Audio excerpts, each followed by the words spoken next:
உங்களுடைய தங்கம், வெள்ளி, வைர நகைகளை உடனே செல் பண்ணுமா? நம்பிக்கையான நிறுவனம் Max Gold. Call 04445454545. Max Gold. Cash for gold. இந்த போட்டோ பாருங்களேன். பிரபஞ்சத்துல நாம இருக்கக்கூடிய இந்த பால்வெளி அண்டம், அதாவது மில்கி வே கேலக்சி இருக்குல்ல, இந்த மில்கி வே கேலக்சியோட மையத்தில் இருக்கக்கூடிய ஒரு பிளாக் ஹோல் தான் இது. இதுக்கு சாஜிட்டேரியஸ் ஏ ஸ்டார் அப்படிங்கிற பேரை வச்சிருக்காங்க. போட்டோல எத்தனை தானே இருக்கு அப்படின்னு நினைச்சீங்கன்னா, நிஜத்துல அது ரொம்பவே பெருசு. எந்த அளவுக்குன்னா, நம்ம சூரியனோட ஒட்டுமொத்த நிறை இருக்குல்ல, அதை விட 4.3 மில்லியன், அதாவது 43 லட்சம் மடங்கு அதிகமான நிறை இருக்கக்கூடிய ஒரு மிகப்பெரிய ஒரு பிளாக் ஹோல் தான் இது. இதை சூப்பர் மேசிவ் பிளாக் ஹோல் அப்படின்னு சொல்றாங்க. பொதுவாக நம்ம பூமியை பொறுத்தவரை அது சூரியனை தொடர்ந்து சுத்தி வந்துட்டே இருக்குல்ல, அதே மாதிரி தான் நம்ம பூமி, சூரியன் உட்பட நம்ம ஒட்டுமொத்த சூரிய குடும்பமுமே இந்த பால்வெளி அண்டத்தோட மையத்தை தான் தொடர்ந்து சுத்தி வந்துகிட்டே இருக்கு. இப்போ பொதுவாக பிளாக் ஹோல்ஸை பொறுத்தவரை அது தன்னை சுத்தி வந்துட்டு இருக்கக்கூடிய எல்லா விஷயங்களையுமே கொஞ்சம் கொஞ்சமா தனக்குள்ள இழுத்து வச்சுக்கும். அந்த வகையில் பார்க்கும்போது இந்த சஜிட்டேரியஸ் ஏ ஸ்டார் அப்படிங்கிற இந்த பிளாக் ஹோல் நம்ம பூமியையும் சூரிய குடும்பத்தையும் பிற்காலத்தில் ஒட்டுமொத்தமாக தன்னை நோக்கி இழுத்துக்குமா? அந்த நேரத்தில் நம்ம பூமிக்கும் சூரியனுக்கும் என்ன ஆகும்? இது ஒரு பக்கம் இருந்துச்சுன்னா, இன்னொரு பக்கத்தில் இந்த பிளாக் ஹோல்ல தண்ணி இருக்கிறத கண்டுபிடிச்சிருக்காங்க. அதுவும் ஏதோ கொஞ்சம் நஞ்சம் இல்லாம நம்ம பூமியில இருக்கிறத விட பல ஆயிரம் கோடி மடங்கு அதிகமான நீர் அங்க இருக்கு அப்படிங்கிறது தெரிய வந்திருக்கு.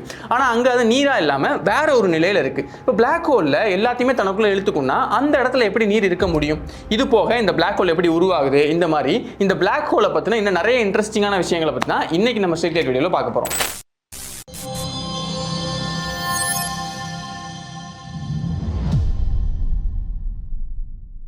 முதல்ல இந்த பிளாக் ஹோலை பத்தின சில பேசிக்கான விஷயங்கள், அது எப்படி உருவாகுது இதெல்லாம் பார்த்துடலாம். இப்போ நம்ம சூரியன் ஒரு நட்சத்திரம் தானே. இந்த மாதிரியான நட்சத்திரங்கள் நம்ம பால்வெளி அண்டம் மட்டும் இல்லாமல் நம்ம ஒட்டுமொத்த பிரபஞ்சம் முழுக்கவே நிறைய நிறைஞ்சிருக்கு. பல நூறு கோடிக்கணக்கான நட்சத்திரங்கள் அந்த மாதிரி இருக்கு. அந்த நட்சத்திரங்கள் ஒன்னொன்றுமே ஒவ்வொரு சைஸ்ல இருக்கும். இப்போ இந்த நட்சத்திரங்கள் எப்படி வேலை செய்யுது அப்படின்னு பார்த்தோம்னா, இப்போ உதாரணத்துக்கு நம்ம சூரியனே எடுத்துக்கலாம். இப்போ சூரியனோட நிறைங்கிறது ரொம்பவே அதிகம். அந்த நிறை காரணமா அந்த சூரியனுடைய அந்த சொந்த கிராவிட்டியே அது தொடர்ந்து தன்னை உள்ள பிடிச்சி இழுத்துக்க ட்ரை பண்ணும். இதனால சூரியன் கொலாப்ஸ் ஆகிறதுக்கான வாய்ப்பு இருக்கு. ஆனா அப்படி கொலாப்ஸ் ஆகாம இருக்கணும் அப்படிங்கிறதுக்காக சூரியனோட வெளிப்பகுதியில் வேற ஒரு விஷயம் நடக்குது. என்னன்னா, அதுதான் நியூக்ளியர் ஃபியூஷன். அதாவது அங்க இருக்கக்கூடிய ஹைட்ரஜன் எல்லாமே ஹீலியமா மாறும், ஹீலியம் எல்லாமே அடுத்த அணுக்களா மாறும். இப்படி தொடர்ந்து அங்க ஒரு விஷயம் நடந்துகிட்டே இருக்கும். இதனால அங்க அதிகப்படியான ஒரு ஆற்றல் வெளிப்படும். இந்த ஆற்றல் என்ன பண்ணும்னா, சூரியனுடைய சொந்த கிராவிட்டி தன்னை பிடிச்சி உள்ள இழுக்க பாக்குதுல, அதுக்கு எதிரான ஒரு ஆற்றல் இங்க கொடுத்து அது சூரியன்ல எதுவுமே ஆகாம தொடர்ந்து அதை ஒரு பேலன்ஸ்ல வச்சுக்கிட்டே இருக்கும். அதனால தான் சூரியன் தொடர்ந்து கரெக்டா வேலை செஞ்சுக்கிட்டே இருக்கு. ஆனா இந்த பேலன்ஸ் காலத்துக்கும் அப்படியே இருக்குமா அப்படின்னு கேட்டீங்கன்னா அதுக்கு வாய்ப்பு கம்மி தான். ஏன்னா அந்த பேலன்ஸ் கொடுக்கிறது வெளியில இருக்கக்கூடிய அந்த நியூக்ளியர் ஃபியூஷன் கொடுக்கக்கூடிய அந்த ஆற்றல் தான். அப்போ ஒரு கட்டத்தில் அந்த வெளியில இருக்கக்கூடிய நியூக்ளியர் ஃபியூஷன் முடிவடையும் போது இந்த பேலன்ஸும் அப்படியே உடைஞ்சு போகும். இப்படி உடையும் போது அந்த நட்சத்திரத்தோட சைஸை பொறுத்து வேற வேற விஷயங்கள் அதோட கடைசி காலகட்டத்தில் நடக்கும். உதாரணத்துக்கு இப்போ நம்ம சூரியனே எடுத்துக்கிட்டோம்னா அதோட வெளிப்புறம் அப்படியே கொஞ்சம் கொஞ்சமா பெருசாக ஆரம்பிச்சு அது ரெட் ஜெயின்ட் ஸ்டார் அப்படிங்கிற அந்த நிலையை அடையும். அப்படி அடைஞ்சு அதோட எண்டில் என்ன ஆகும் அப்படின்னா அதோட வெளிப்புறம் எல்லாமே அப்படியே கொஞ்சம் கொஞ்சமா செதறி அப்படியே விண்வெளி முழுக்க பரவி போக ஆரம்பிக்கும். இப்போ மிச்சம் இருக்கிறது எல்லாமே சூரியனோட கோர் மட்டும் தானே.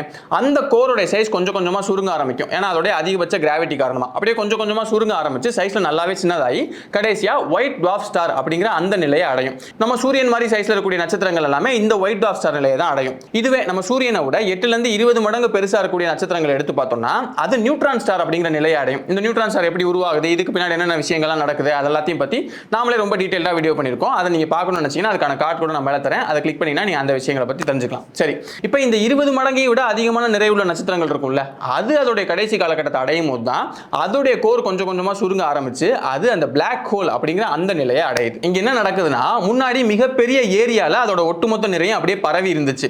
இப்போ அதோடைய கடைசி காலகட்டத்தை அடையும் போது அதோட கோர் மட்டும் கொஞ்சம் கொஞ்சமா சுருங்குறதுனால அதோட அந்த மொத்த நிறையுமே அந்த கோருக்குள்ள வர ஆரம்பிக்குது. அப்போ பெரிய ஏரியால இருந்து அதோட நிறை வந்து கொஞ்சம் கொஞ்சமா சுருங்க ஆரம்பிக்குது. அதனால சின்ன ஏரியாவில் அதோட ஒட்டுமொத்த நிறையும் அப்படியே டம்ப் ஆகுது. இதனால அதோடைய ஈர்ப்பு விசையும் ரொம்ப ரொம்ப அதிகமாக ஆரம்பிக்குது. இது எந்த அளவுக்கு ஈர்ப்பு விசை அதிகமாகுதுன்னா, லைட் அதாவது ஒளியோட வேகம் நமக்கு தெரியும், ஒரு நொடிக்கு 3 லட்சம் கிலோமீட்டர் வேகத்தில் பயணிக்கும். இவ்வளோ வேகத்தில் பயணிக்கக்கூடிய அந்த ஒளியால கூட இந்த பிளாக் ஹோலுடைய அந்த ஈர்ப்பு விசையை தாண்டி வெளியே வர முடியாது. அந்த அளவுக்கு இதோட ஈர்ப்பு விசை ரொம்பவே ஸ்ட்ராங்கா இருக்கும். அதனால தான் இந்த பிளாக் ஹோல்ஸ் தன்னை சுற்றி இருக்கக்கூடிய எல்லா விஷயங்களுமே கொஞ்சம் கொஞ்சமா தனக்குள்ள இழுத்துக்க ஆரம்பிக்குது. அப்படி இழுக்கும் போது அதை சுற்றி இருக்கக்கூடிய விஷயங்கள் எல்லாம் டைரக்டா அதுக்குள்ள விழுகாது. அதாவது நம்ம ஒரு குளத்துக்குள்ள கல்ல தூக்கி போட்டோம்னா டைரக்டா விழுகும்ல, அந்த மாதிரி விழுகாது. ஏன்னா அதை சுற்றி இருக்கக்கூடிய எல்லா விஷயங்களுமே விண்வெளியில் அப்படியே சுற்றி வந்துகிட்டே தான் இருக்கு. அப்படிங்கிறதுனால அதுக்குள்ள விழுக போற விஷயங்களுமே அப்படியே கொஞ்சம் கொஞ்சமா சுத்தி சுத்தி சுத்தி வந்து அந்த பிளாக் ஹோலை நெருங்கி அதுக்கப்புறமா உள்ள விழுக ஆரம்பிக்கும். இப்படி ஒளி உட்பட எல்லா விஷயங்களுமே அதை சுத்தி வந்து அதுக்குள்ள விழுகுது அப்படிங்கிறதுனால தான் நாம அந்த பிளாக் ஹோலை போட்டோ எடுக்கும்போது அந்த பிளாக் ஹோலை சுத்தி ஒரு ரிங் மாதிரி நமக்கு தெரியுது. இதை தான் அக்ரீஷன் டிஸ்க் அப்படின்னு சொல்றாங்க. இந்த அக்ரீஷன் டிஸ்கை வச்சும் இது போக அந்த இடத்துல வெளியாகக்கூடிய அந்த ரேடியேஷன் இந்த மாதிரியான விஷயங்கள் எல்லாம் நம்ம ஆராய்ச்சி பண்ணி பார்க்கும்போது தான் ஒரு இடத்துல பிளாக் ஹோல் இருக்கா இல்லையா அப்படிங்கறத நம்மளால சொல்ல முடியுது. மற்றபடி மற்ற நட்சத்திரங்களை நாம எப்படி நேராவோ இல்லைன்னா டெலஸ்கோப்ஸ் மூலமாவோ பார்க்குறோம்ல, அந்த மாதிரி இந்த பிளாக் ஹோலை நம்மளால நேரடியாக பார்க்கவே முடியாது. இது ஏன்னா இப்போ பிளாக் ஹோலுக்குள்ள போகக்கூடிய அந்த ஒளி வெளியவே வராது அப்படின்னு பார்த்தோம்ல. இப்போ ஒரு இடத்துல ஒரு பொருள் இருக்குன்னா அந்த இடத்துல நம்ம லைட்டை போட்டு அந்த ஒளி அந்த பொருள் மேல பட்டு அது ரிஃப்ளெக்ட் ஆகிறது மூலமா தான் இங்க ஒரு பொருள் இருக்கா இல்லையா அப்படிங்கறத நாம சொல்றோம். அதனால தான் இருட்டில் இருக்கக்கூடிய எந்த பொருளையும் நம்மளால பார்க்க முடியறது இல்ல. பிளாக் ஹோலை பொறுத்த வரைக்கும் உள்ள போகக்கூடிய ஒளி கூட திரும்பி வர முடியாது அப்படிங்கிறதுனால தான் அந்த குறிப்பிட்ட இடத்துல என்ன இருக்கு அப்படிங்கறத நம்மளால பார்க்கவே முடியறது இல்ல. இந்த பிளாக் ஹோலை பொறுத்தவரை இன்னொரு முக்கியமான விஷயம் என்னன்னா, நம்ம மில்கி வே கேலக்ஸி மாதிரியே சைஸ்ல பெருசா இருக்கக்கூடிய அந்த கேலக்சிஸ்ல பெரும்பாலான கேலக்சிஸ்ல அதோடைய மையப்பகுதியில் ஒரு பிளாக் ஹோல் இருக்கிறதுக்கான வாய்ப்பு இருக்கு அப்படின்னு சொல்லிட்டு பல காலமாவே விஞ்ஞானிகள் சொல்லிட்டு தான் இருந்தாங்க. ஆனா நம்மளால கரெக்டா அது ஒரு போட்டோவோ இல்லைன்னா எந்த விஷயங்கள் பண்ணி இதை கன்ஃபார்ம் பண்ண முடியாமலே இருந்துட்டே இருந்துச்சு. அந்த சமயத்துல தான் பல கட்ட ஆராய்ச்சிகள் பல வருஷமா தொடர்ந்து பண்ணிட்டே இருக்காங்க. அதுல ரொம்ப முக்கியமா ஈவென்ட் ஹரைசான் டெலஸ்கோப் அப்படின்னு ஒன்று உருவாக்குறாங்க. அதாவது பூமியோட பல பகுதிகளில் இருக்கக்கூடிய டெலஸ்கோப்ஸை ஒன்னா சிங்க்ரனைஸ் பண்ணி அதை ஒரு பெரிய டெலஸ்கோப் மாதிரி வேலை செய்ய வச்சு அது மூலமா அந்த மில்கி வே கேலக்சியோட சென்டர் பகுதியை வந்து தொடர்ந்து போட்டோஸ் எடுக்கிறது, அதை பத்தி ரிசர்ச் பண்றது, இந்த மாதிரி நிறைய விஷயங்கள் பண்ணி அதோடைய கடைசியா தான் 2022ல இந்த சாஜிட்டேரியஸ் ஏ ஸ்டார் அந்த பிளாக் ஹோலை அவங்க போட்டோ எடுத்து நமக்கு காமிச்சாங்க. இப்போ இதை போட்டோ எடுக்கிறதுக்கு முன்னாடி 3 வருஷத்துக்கு முன்னாடியே M87 அப்படிங்கிற பிளாக் ஹோலை நமக்கு போட்டோ எடுத்து காமிச்சிட்டாங்க. அதுதான் நம்ம பிளாக் ஹோலை முதல் முறையா எடுத்த ஒரு போட்டோ. அதுக்கப்புறம் 3 வருஷம் கழிச்சு தான் நம்ம மில்கி வே கேலக்சியில் இருக்கக்கூடிய இந்த சஜிட்டேரியஸ் ஏ ஸ்டாரை போட்டோ எடுத்து காமிச்சாங்க. இந்த சஜிட்டேரியஸ் ஏ ஸ்டாரை சூப்பர் மேசிவ் பிளாக் ஹோல் அப்படின்னு சொல்றாங்க. ஏன்னா நம்ம பூமியில இருந்து 26,000 லைட் இயர்ஸ் தள்ளி இருக்கக்கூடிய இந்த சஜிட்டேரியஸ் ஏ ஸ்டாருங்கிறது நான் வீடியோட ஆரம்பத்திலே சொன்ன மாதிரி சூரியனோட நிறையை விட 43 லட்சம் மடங்கு அதிகமான நிறைய இருக்கக்கூடிய ஒரு பிளாக் ஹோலா இருக்கு. அடேங்கப்பா, சரியான பெரிய பிளாக் ஹோலா இருக்கே அப்படின்னு யோசிச்சீங்கன்னா இதுவரைக்கும் மனிதர்களால் கண்டுபிடிக்கப்பட்ட சூப்பர் மேசிவ் பிளாக் ஹோல்ஸ்லயே இந்த சஜிட்டேரியஸ் ஏ ஸ்டாருங்கிறது சைஸ்ல கொஞ்சம் சின்னதுதான்ப்பா அப்படின்னு சொல்றாங்க. இதுவே சின்னதா அப்படின்னு யோசிச்சீங்கன்னா இப்போ இந்த சஜிட்டேரியஸ் ஏ ஸ்டாரை போட்டோ எடுக்கிறதுக்கு முன்னாடி M87 அப்படின்னு ஒரு பிளாக் ஹோலை போட்டோ எடுத்தாங்கல்ல, அந்த பிளாக் ஹோலுங்கிறது நம்ம சூரியனோட நிறைய விட 650 கோடி மடங்கு சைஸ்ல பெருசா இருக்கு. இப்போ இதான் பெருசா அப்படின்னு யோசிச்சீங்கன்னா அதுதான் கிடையாது. 10618 அப்படிங்கிற ஒரு பிளாக் ஹோலை கண்டுபிடிச்சிருக்காங்க. இந்த பிளாக் ஹோல் நம்ம சூரியனோட நிறைய விட 6600 கோடி மடங்கு சைஸ்ல பெருசா இருக்கு. அப்ப யோசிச்சு பாருங்க அது எவ்வளவு பெருசா இருக்கும்னு. இப்போ இது மட்டும் இல்லாம இந்த பிளாக் ஹோல்ஸை பத்தி இன்னும் நிறைய ஆராய்ச்சி பண்ண இதை விடவே சைஸ்ல பெருசா இருக்கக்கூடிய நிறைய பிளாக் ஹோல்ஸை கண்டுபிடிக்கிறதுக்கான எல்லா வாய்ப்புமே இருக்கு அப்படின்னு தான் விஞ்ஞானிகள் பாசிட்டிவா சொல்றாங்க. சரி, இப்போ மெயின் விஷயத்துக்கு வருவோம். நம்ம பால்வெளி அண்டத்தோட மையத்தை தான் நம்ம சூரிய குடும்பம் தொடர்ந்து சுத்தி வந்துகிட்டே இருக்கு. பிளாக் ஹோல்ஸை பொறுத்த வரைக்கும் அது தன்னை சுத்தி இருக்கக்கூடிய விஷயங்கள் எல்லாம் கொஞ்சம் கொஞ்சமா இழுத்துக்கும். அப்படிங்கிறப்போ நம்ம சூரிய குடும்பத்தையும் பிற்காலத்துல இந்த சஜிட்டேரியஸ் ஏ ஸ்டார் ஒட்டுமொத்தமா தனக்குள்ள இழுத்துக்குமா? இதுக்கான பதில் என்ன அப்படின்னு பார்ப்போம். இப்போ நம்ம பூமியை பொறுத்தவரை ஒரு தடவை சூரியனை சுத்தி வரதுக்கு 365 நாட்கள் 6 மணி நேரம் வரைக்கும் ஆகுது. இப்போ இதே கணக்குல நம்ம சூரிய குடும்பம் இந்த பால்வெளி அண்டத்தோட மையத்தை சுத்தி வரதுக்கு எவ்வளவு நாள் ஆகுது அப்படின்னு பார்த்தோம்னா 225 மில்லியன்ல இருந்து 250 மில்லியன், அதாவது 22.5 கோடியில இருந்து 25 கோடி ஆண்டுகள் வரைக்கும் ஆகலாம் ஒரு முறை சுத்தி வரதுக்கு. இப்போ நம்ம சூரிய குடும்பம் இந்த சஜிட்டேரியஸ் ஏ ஸ்டார்ல இருந்து எவ்வளவு தூரத்துல இருக்கு அப்படின்னு பார்த்தோம்னா 26,000 லைட் இயர்ஸ், அதாவது கிலோமீட்டர் கணக்கில் எடுத்து பார்த்தோம்னா 246 குவாட்ரில்லியன் கிலோமீட்டர்ஸ் ஆகும். அதாவது பலாயிரம் கோடிக்கணக்கான கோடி கிலோமீட்டர் ஆகும். இதை கரெக்டா புரிஞ்சுக்கிற மாதிரி சொல்லணும்னா இப்போ நம்ம சூரியனுக்கும் பூமிக்குமான தூரங்கிறது 15 கோடி கிலோமீட்டர்.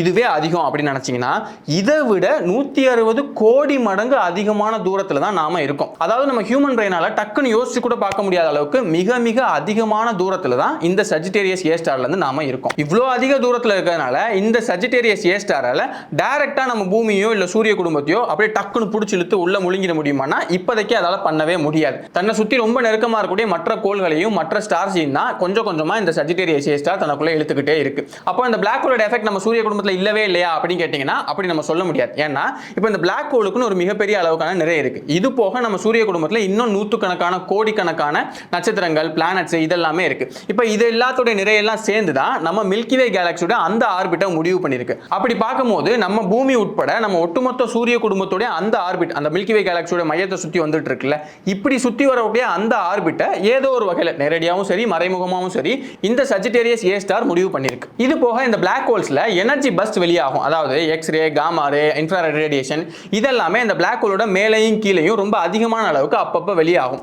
பிளாக் ஹோலை பொறுத்த வரைக்கும் எல்லா விஷயத்தையும் அது தனக்குள்ள பிடிச்சி இழுத்துக்க தானே செய்யுது. இங்கேருந்து எப்படி இது வெளியாக முடியும் அப்படின்னு யோசிச்சோம்னா இப்போ அந்த அக்ரீஷன் டிஸ்க் சொன்னல அந்த இடத்துல வெப்பநிலை ரொம்ப ரொம்ப அதிகமா இருக்கும், பல கோடி டிகிரிஸ் அளவுக்கான வெப்பநிலை இருக்கும். இது போக அங்க அந்த காந்தப்புலம் இருக்கும், இந்த மாதிரியான விஷயங்கள்லாம் இருக்கும்போது இப்போ சுத்தி இருந்து வரக்கூடிய அந்த பிளானட்ஸ், இந்த கோள்கள் இதெல்லாமே உள்ள வரும்போது அங்க ஒரு எனர்ஜி பஸ்ட் தேவைப்படுது.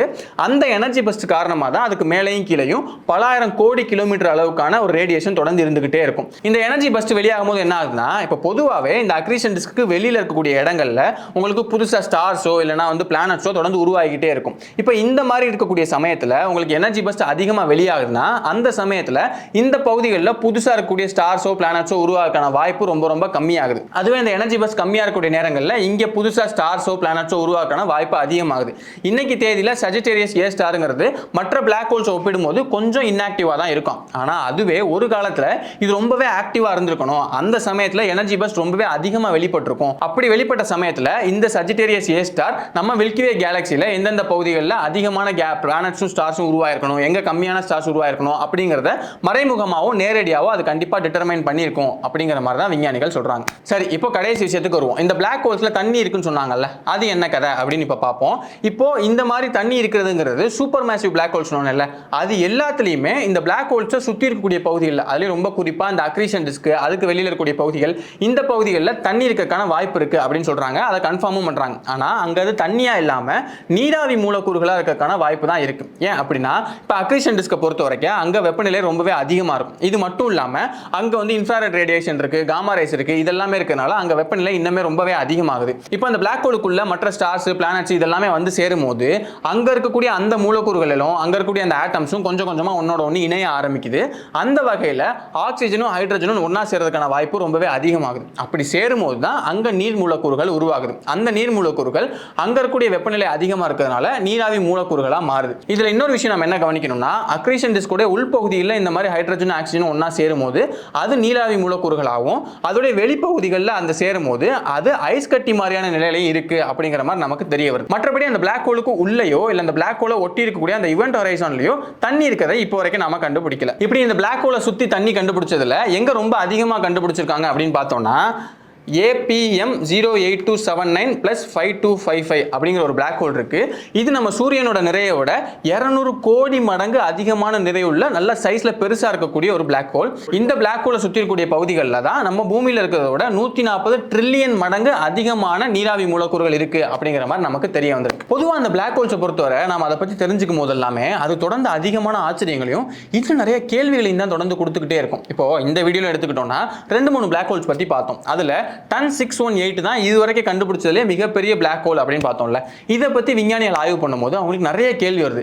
இந்த பிளாக் ஹோல் மட்டும் சைஸில் எப்படி இவ்வளோ பெருசாக இருக்க முடியும்? ஏன்னா நம்ம சூரியனோட நிறையை விட 6600 கோடி மடங்கு பெருசு அப்படிங்கிற மாதிரி நம்ம பார்த்துருக்கோம். இப்போ இவ்வளோ பெருசாக அது மாறி இருக்குன்னா இதில் என்னெல்லாம் நடந்திருக்கும்? இப்போ சுற்றி இருக்கக்கூடிய விஷயங்கள் எல்லாம் முழுங்கினது மூலமாக மட்டுமே இது இவ்வளோ பெருசாக மாறி இருக்க வாய்ப்பே இல்லை. இங்கே கண்டிப்பாக வேற ஒரு விஷயங்கள் நடந்திருக்கும் அப்படின்னு சொல்லிட்டு அதுக்கு 2-3 தியரிஸ் எல்லாம் சொல்கிறாங்க. இது போக பொதுவாகவே இந்த பிளாக் ஹோல்குள்ளே விழுகிற விஷயங்களுக்கு என்னெல்லாம் நடக்குது? ஏன்னா லைட்டால கூட எஸ்கேப் ஆக முடியல அப்படின்னா அப்போ நம்ம பூமியில் நடக்கிற மாதிரியான விஷயங்கள் நடக்க வாய்ப்பு இல்லை, வேற வேற விஷயங்கள் தான் நடக்கும். அதெல்லாம் என்னென்ன நடக்கும் அப்படின்னு சொல்லிட்டு இதுவரைக்கும் விஞ்ஞானிகள் என்னெல்லாம் கண்டுபிடிச்சிருக்காங்க. இப்படி இந்த பிளாக் ஹோல்ஸ் தொடர்ந்து நிறைய விஷயங்கள் நமக்கு சொல்லிக்கிட்டே இருக்கு, நிறைய ஆச்சரியங்களை கொடுத்துக்கிட்டே இருக்கு. இப்போ அந்த விஷயங்களை பற்றி நீங்கள் தெரிஞ்சுக்கணும் அப்படின்னு நினைச்சீங்கன்னா கீழே கமெண்ட் பாக்ஸில் அதை பற்றி நீங்கள் சொல்லுங்க. எவ்வளோ கமெண்ட் வருது, எவ்வளோ பேர் அதுக்கு விருப்பப்படுறீங்க, இது எல்லாத்தையும் பொறுத்து அந்த விஷயங்களை பற்றி நம்ம அடுத்தடுத்த வீடியோஸில் பார்க்கலாம். இப்போ இந்த மாதிரி நிறைய இன்ட்ரெஸ்டிங்கான விஷயங்களை பற்றி நம்ம பேசிட்டு இருக்கோம், நிறைய விஷயங்களை பற்றி நம்ம டீகோட் பண்ணிட்டு இருக்கோம். அதில் கடைசியாக ரொம்ப முக்கியமான ஒரு வீடியோ பண்ணியிருக்கோம், அதுதான் கைலாய மலை, கைலாஷ் மவுண்டன். கைலாய மலையை பற்றி என்னப்பா அப்படின்னு கேட்டிங்கன்னா, இப்போ இந்த கைலாய மலையில் அதிகமான சுற்றுலா பயணிகள் போகிறதுக்கு சைனா கவர்மெண்ட் மிகப்பெரிய அளவில் தடை விதிச்சிருக்காங்க. எதுக்காக அப்படின்னு பார்த்தோம்னா அதை சுற்றி நிறைய மர்மமான விஷயங்கள் சொல்லப்படுது. அதில் ரொம்ப முக்கியமானது அங்கே டைம் டைலேஷன் நடக்குது. அதாவது அந்த இடத்துக்கு போனான்னா அங்கே நமக்கு வயசு ரொம்பவே சீக்கிரமாகிடுது, ரொம்ப சீக்கிரமாக வயசாயிடுறாங்க, இந்த மாதிரியான விஷயங்கள் சொல்கிறாங்க.